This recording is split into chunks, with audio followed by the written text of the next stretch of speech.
Mechanics டாபிக்ஸில் ஒரு 30 question இருக்குது. 30 கொஸ்டினுமே already அடிக்கடி கேட்ட கொஸ்டின் சேம் மெத்தடில். இப்போ பார்த்துங்களேன், இந்த மாதிரி ப்ராப்ளமும் கேட்பாங்க. ஒரு விமானம் இப்போ 4000 மீட்டர் போகுது, அதில் வந்து வேலை கொடுப்பாங்க. வேலை வந்து 25 ஜூல்.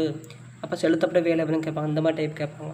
சரியா? சேம் ஃபார்முலா வச்சு தான் நம்ம சால்வ் பண்ணுற மாதிரி இருக்கும். அதுக்கடுத்து இந்த மாதிரி formula W = M × G × D, இந்த மாதிரி டைப்பு. வேலை செய்யும் திறன் எவ்வாறு அளிக்கப்படுகிறது? ஆற்றல்.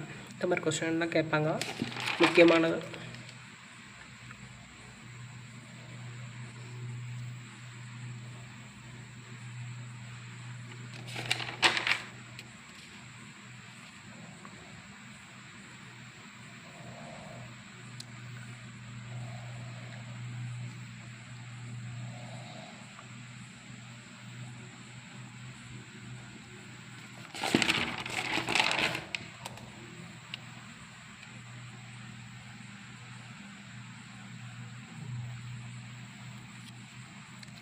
இப்போ இது என்னது? ஒரு பொருளின் நிலைமம் எதன் மூலமாக அளவிடப்படுகிறது? நிறை /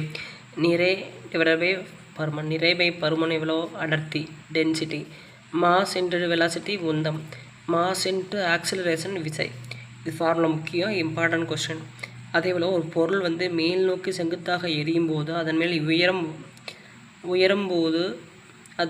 உயரும்போது அதன் நிலையாற்றல் மற்றும் இயக்காற்றல் முறையே அதிகரிக்கும் குறையும்.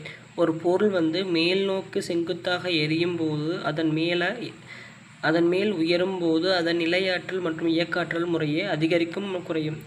தரையிலிருந்து h உயரத்தில் உள்ள 30 மீட்டர் நிறை கொண்ட ஒரு பொருளின் நிலையாற்றல் 3 mgh. இது முக்கியமான கொஸ்டின். தரை மட்டிலிருந்து 4h உயரத்தில் உள்ள m நிறை கொண்ட ஒரு பொருளின் நிலையாற்றல் 4 mgh. கீழ்கண்டு எது நிலையாற்றல் கொண்டுள்ளது? அணைய நீர்.